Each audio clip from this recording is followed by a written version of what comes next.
Fala pessoal, como que vocês estão? Ontem, dia 9, no dólar, fez um topo duplo muito legal. E eu particularmente gosto de operar figuras dentro de contextos. Então, vamos dar uma olhadinha, me acompanha aqui. Isso aqui foi dia 8, né? Hoje é dia 9. Então, ontem, dia 8, a gente teve esse topo duplo. Só recapitulando, né? O topo duplo ele é caracterizado por uma alta, depois um respiro, e aí não consegue romper o topo superior. E aí ele devolve, né? E aí vai embora, cai e tal. Bom, primeira coisa que a gente tem que sempre olhar no topo duplo é o seguinte: a parte superior do topo duplo, ou seja, quando eu estou começando a ter, ainda nesse primeiro momento, é importante que seja uma região de interesse, é importante que seja uma resistência anterior. Então, se eu voltar no zoom, eu vou ver que lá no dia 2 e também no dia 1 de setembro, eu já tive essas mesmas regiões sendo resistências no passado. Ela segurou aqui e segurou aqui. Maravilha. Segunda coisa que é importante, quando a gente tem a primeira perna do topo duplo, quando a gente tem a primeira perna aqui do topo duplo, a gente sempre tem que estar na seguinte dúvida. Imagina aqui comigo o seguinte cenário. A gente tem que sempre estar se perguntando isso. Imagina aqui o seguinte cenário. Olha, eu não tenho isso aqui, eu não estou vendo isso, tá? Vamos esconder isso aqui. Eu não estou vendo o que está acontecendo. Eu vi que subiu, eu vi que caiu. A partir desse momento, eu vejo que começa a subir. A pergunta que eu tenho que fazer sempre é: isso aqui vai virar um pivô de alta e vai continuar subindo? Ou vai virar um topo duplo e vai voltar a cair, né? Como que a gente analisa esses detalhes? Primeira referência é: quando houve já o primeiro topo, assim que ele tocou nessa resistência, assim que ele tocou aqui nessa resistência, nós vemos que entrou uma força vendedora interessante. Se a gente olha o volume, ela não foi exatamente o maior volume do dia, mas ainda assim, esse volume na hora da venda foi expressivo.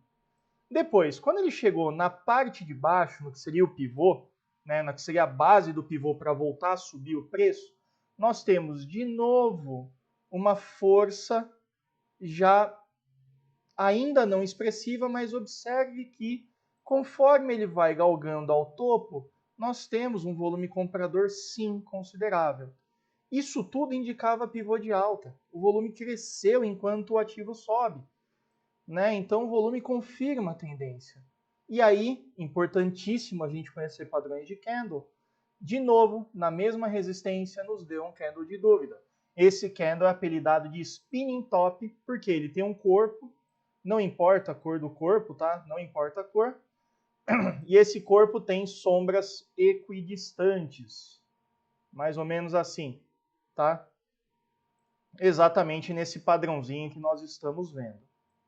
Quando deu o candle de dúvida, a gente tem que esperar uma força vendedora de novo.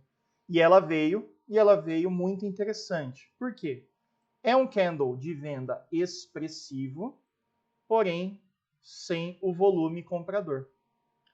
Isso, nesse momento, me deu uma dúvida. Eu fiquei com dúvida de que talvez fosse consolidar, talvez fosse fazer isso aqui. E de fato fez por algum tempo. A diferença é que, num topo duplo normal, né, quando a gente tem o retorno depois, a falha não conseguiu subir mais e ele cai, a venda deve acontecer aqui nessa base do M, que a gente apelida de pescoço. Eu fiquei com dúvida porque eu não tinha volume vendedor confirmando isso. Entretanto, eu observei que nessa regiãozinha aqui do 65, eu até postei no Instagram isso aqui falando, ó, se perder 65, vai embora. Nessa regiãozinha aqui do 65, eu fiquei apreensivo porque tentava se vender, olha só, tentava cair, né? Tentava vir aqui para baixo, compravam. Tentava vir para baixo, compravam. Tentava vir para baixo, compravam. E aí eu percebi que a gasolina aqui, ó, o fôlego dos compradores, ou seja, que esse suporte no 65, esse suporte aqui do 65, quem estava comprando aí acabou o combustível. parou de comprar. E aí nós temos o rompimento, a perda do suporte com esse candle, que também não tem volume. Né? Não teve volume, é esse vermelhinho aqui, para comparar o vermelhinho com o vermelhinho. Né? Não teve volume. Isso me deixou levemente apreensivo. Mas, respira fundo. O que eu tinha feito? Eu pensei o seguinte, perdeu o suporte, eu entro vendendo. Beleza, fizemos a venda. Realizamos a vendinha aqui.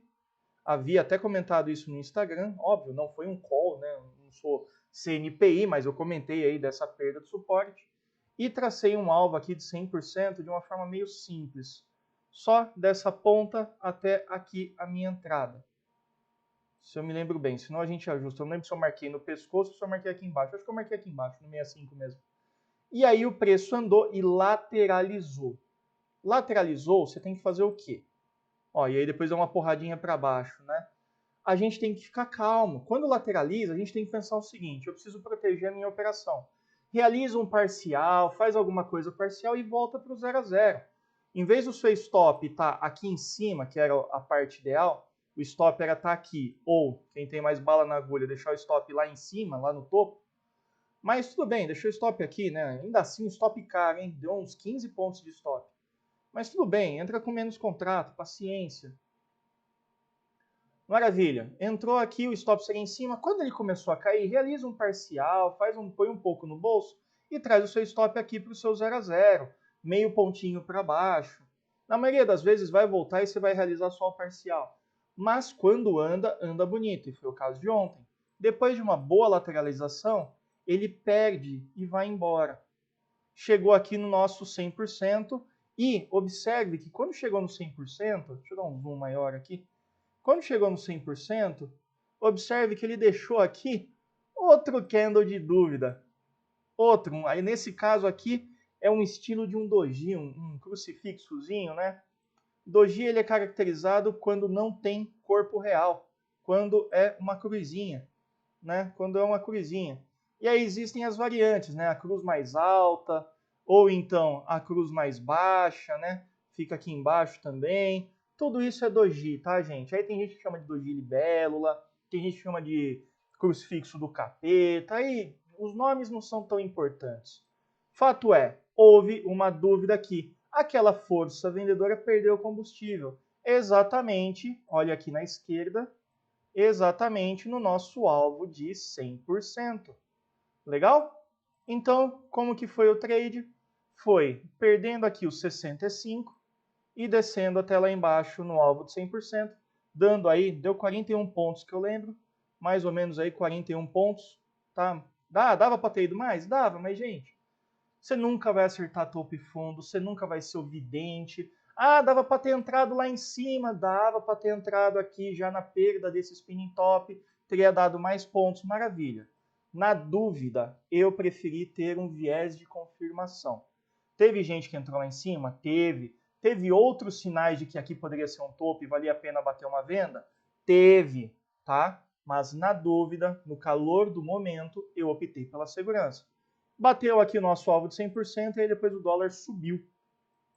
Então quem comprou lá embaixo e puxou lá para cima o trade de novo, conseguiu de novo também mais 40 pontos. Eu não fiz essa compra, eu nem estava aqui, eu fui tentar renovar minha CNH, quebrei a cara e não consegui renovar. Mas enfim, um tradezinho lindo aí, um topo duplo que eu esperei a confirmação, poderia ter entrado vendido já na perda dessa mínima, não quis, fiquei com receio, não teve um volume que me confirmou, esperei então a perda do suporte. Na perda do suporte, entrei vendido e tracei um alvo projetando 100% desta pernada até aqui embaixo. Deu 100% lá embaixo, dinheiro no bolso, que é o que importa, não é? Espero aí que tenha dado uma ajudada a ver um pouquinho melhor aí day trade. Dólar dá para fazer day trade tranquilo, só tem que tomar cuidado que cada um ponto são R$10 por mini contrato. Cada meio ponto são R$5. Então, uma puxadinha de 10 pontinhos são R$100 por contrato, que se for um stop só é R$100 que foi pro lixo, já, acabou. E hoje em dia o dólar está extremamente a risco, 10 pontos não é nada, tá? Para bater 10 pontos para cima ou para baixo, bater 10 pontos é a coisa mais fácil do mundo. Então o dólar tem que ir um pouquinho mais pacato, mas é possível fazer análise técnica clássica no dólar sem a menor sombra de dúvida. Lá embaixo teve ainda a confirmação de fundo, a gente poderia ter entrado comprado, mas como eu disse, não estava aqui. E também, depois de pegar 40 pontos em dólar, eu não ia arriscar, para mim estava bom. E ainda assim deu um segundo trade. Teve também no índice um processo quase que inverso, né?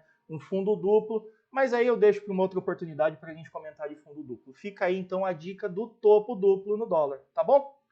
Ótimo dia para vocês e a gente se vê aí no próximo vídeo. Até mais!